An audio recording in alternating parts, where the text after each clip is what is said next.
Welcome back to the county seat. For our discussion today, we are going to dive into House Bill 175, which appeared and became quite an issue for local governments across the state and the legislature this year. Joining us for the conversation, CEO of the Utah Association of Counties, Adam Troop, and Executive Director of the Utah League of Cities and Towns, Cameron Diehl. Gentlemen, thank you for joining me. But what is House Bill 175? Why is this just created a little firestorm up here at the Capitol? It's created a firestorm not just from county officials and city officials, but also from elected school board members and district members from around the state. The reason for the firestorm is that this bill would create a 9-member legislative committee consisting entirely of legislators. So that's less than 10% of the legislative body, mind you, that would have the purview and the authority to examine the effectiveness or the efficiency of any local government ordinance, whether it's a county ordinance, a school board vote, or a city ordinance. That oversight committee could essentially call a city or a county up to testify about the effectiveness or efficiency of that particular ordinance. Essentially, this bill creates a chilling effect on every local government official in the state. Going forward, any local government official is going to be looking over his or her shoulder, wondering if the vote I'm going to cast today is going to be called in question by an oversight committee tomorrow. We think that is terrible policy. We think it's terrible precedent. We think it's micromanagement at the worst possible level, and it's very much state overreach. And it's also really an expansion of state bureaucracy from our point of view, but it's not really bureaucracy because the obvious intent is to be able to reach into, into local governments, into local issues, and evaluate from the point of view of those members on that committee whether or not those governmental entities are doing things properly. That's really not appropriate. The state should set high-level goals, high-level expectations, and then let the locals do what they're supposed to be doing. If there was a criminal act or if there was fraud, there are already tools in place, whether it's the justice system or the state auditor's office, or if it's an ethical question, you have the Political Subdivisions Ethics Commission or independent ethics commissions around the state. What you're talking about is the state actually weighing in on how local governments are governing. So if this committee could have authority to request audit or request information about how a local government is spending its funds or how they're imposing an ordinance, how they're applying an ordinance, they don't have to have a new committee to do this. There's a legislative auditor that can come in and look at what's being done with the funds and how the funds that the legislature appropriates are spent. Why create a new body to come and say, well, let's look at this and then we'll report to the legislative auditor general? We're not quite clear on what the point is either. Well, if you already got so much oversight and they're doing their job right, what's one more? How is this one different? The reason it's different is now you have an oversight committee that connotes a distrust of local government that will have the purview of reviewing any ordinance that a local government passes. So we're not talking about alleged misuse of public funds. We are talking about just the sheer efficiency of how local government operates. That's different. The majority of the bill focuses on this push and pull between the legislative branch and the executive branch. Mm-hmm. And if the legislature wants to have that debate with the governor's office, that's up to them. But as soon as they bring local governments into it, essentially what they're saying is we as a 9-member oversight committee feel like we have a better perspective and a better understanding of what you should do as a city or as a county or as a school board, and that's unacceptable to us. Okay. Our voters elected county commissioners or county council or city mayors and city council members. We should be accountable to them. I would imagine if I were a voter in Wayne County and there was nobody on that board from Wayne County, and Wayne County came up with an ordinance, I'd be hard-pressed to say that the legislature would really know the localities of Wayne County or LOA or whatever you want to pick. I didn't want to leave you out, Cameron, so I figured I better put a city in there. In their ordinance because they're not really represented there. Mm-hmm. I mean, not even through their legislative district. Correct. You have 6 House members, and there are 75 total House members. So it's roughly 8–9% of the House of Representatives that would be on this committee, 3 out of 29 senators. So you're right, the vast majority of the state would not be represented on this committee, yet they would be issuing recommendations about the actions of local governments who are elected by those local voters in LOA or in Wayne County.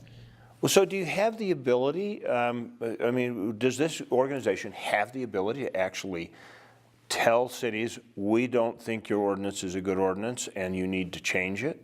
This committee would issue a recommendation. But let's just think through the practical effect of that. If you are on the city council in Loa and someone files a complaint with this oversight committee about an ordinance in Loa, then the oversight committee makes their recommendation that Loa should change the ordinance. Now you're a member of the city council in Loa and you've just had the state tell you you should make a change. So even if it doesn't have the effect of law, there is this negative connotation back to the residents of Loa of, well, why is the city council going against the state oversight committee? And we think that's just a very dangerous precedent. And let me add to that, the portion that is not addressed in that, that's the simple process for how it happens. But the reality is, what does Loa City do? What does Wayne County do to defend their ordinance or to get the information together? What kind of evidence and information is this committee going to bring forward? It creates this entire structure of this need to come forward, bring information, bring evidence of whatever the question is that people are raising, and then have it debated publicly when in fact there isn't any cause for that, right? This is not something that's somebody's uncovered this big problem. It's just more government intrusion into what's going on the local level. This is the reason, though, that we've opposed this bill at every step of the process. And we will continue to oppose it as it comes up for continued debates during the next couple of weeks here at the session. This raises another question because if you follow this line of logic, then you are looking at the legislature not trusting the local citizenry who, the people who live in those communities, if they don't like the efficiency of an ordinance, they don't like what's going on, they have a ballot box preference. They have the ability to go in and directly confront their county leaders who, if they like their position, should be inclined to try to respond to it. You're right, the ultimate oversight is an election.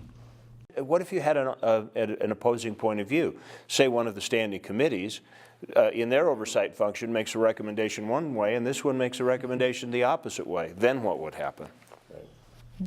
Then you put local elected officials in a terrible predicament where the legislature is basically saying, we don't trust you. And not only do we not trust you, we disagree on how we don't trust you. And that's, again, that's unacceptable to us. We are accountable to our voters. And if through the current mechanisms, legislators want to talk to a city or a county about what's happening in that community, go for it. But the idea of a designated state oversight committee that would make recommendations about the efficiency and effectiveness of local government, to us that's just unacceptable.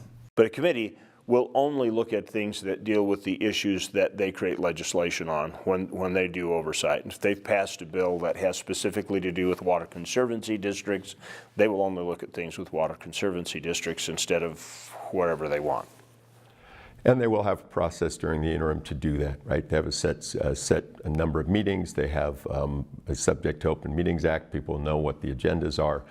There is a process for that in place already for every one of the committees that deals with legislation in front of the Utah Legislature on a yearly basis. There's a committee that deals with it, and they have opportunities to come forward and request information. That's what the point is. These already exist for everything they do. What's the point of getting an additional group of people together to take on more work and more evaluation? It just doesn't seem to be something we'll really get much benefit out of. What do you think the fiscal note's going to be on this? Well, the fiscal note, the last fiscal note I saw was approximately $200,000 to the state. But see, that's the trick. You just said to the state. Mm-hmm.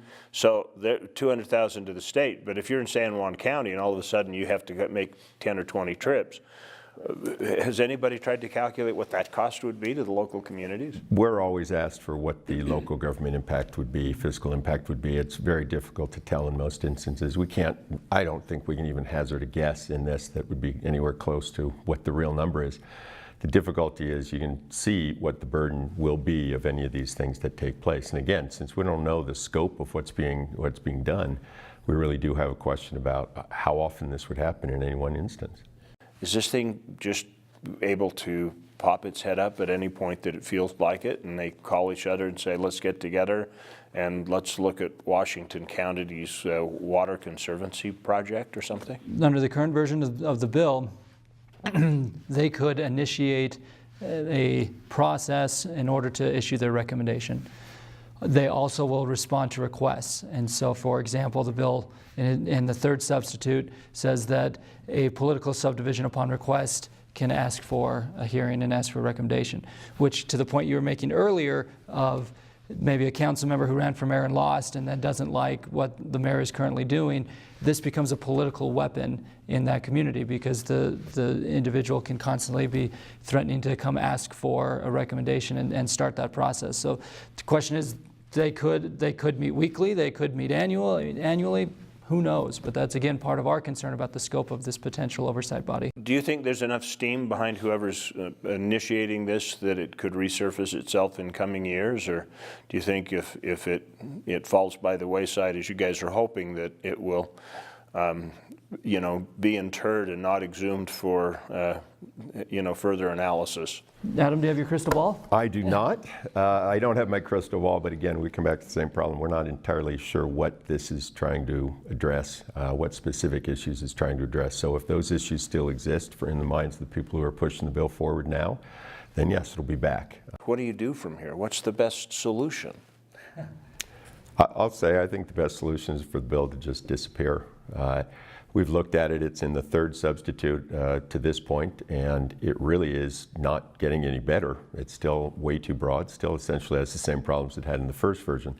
So it just really needs to go away. And if there are definite problems that need to be addressed in county government, in city government, and in school boards, et cetera, then those ought to be taken one by one, and we ought to find out what the problem is and then come up with a solution that we can all craft or fight over, but certainly not this whole broad oversight organization that really is unfocused but way too powerful.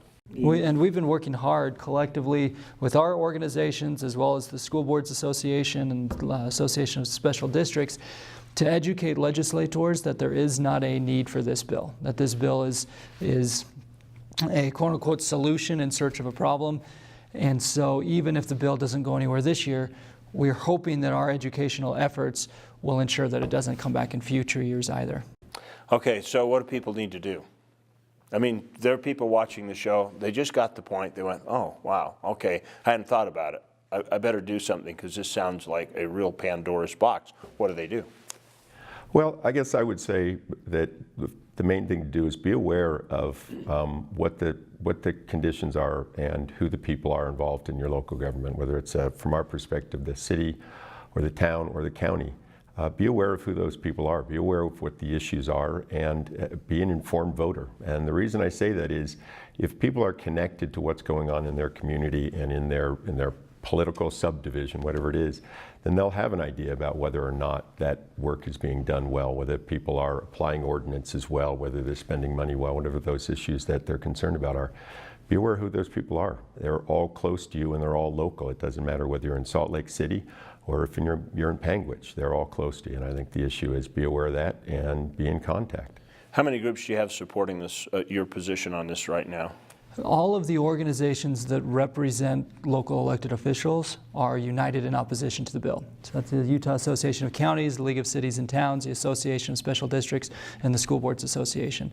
And then we know of many individual school board members, county commissioners, and city mayors and council members who have spoken up in opposition to it. So it's pretty broad support.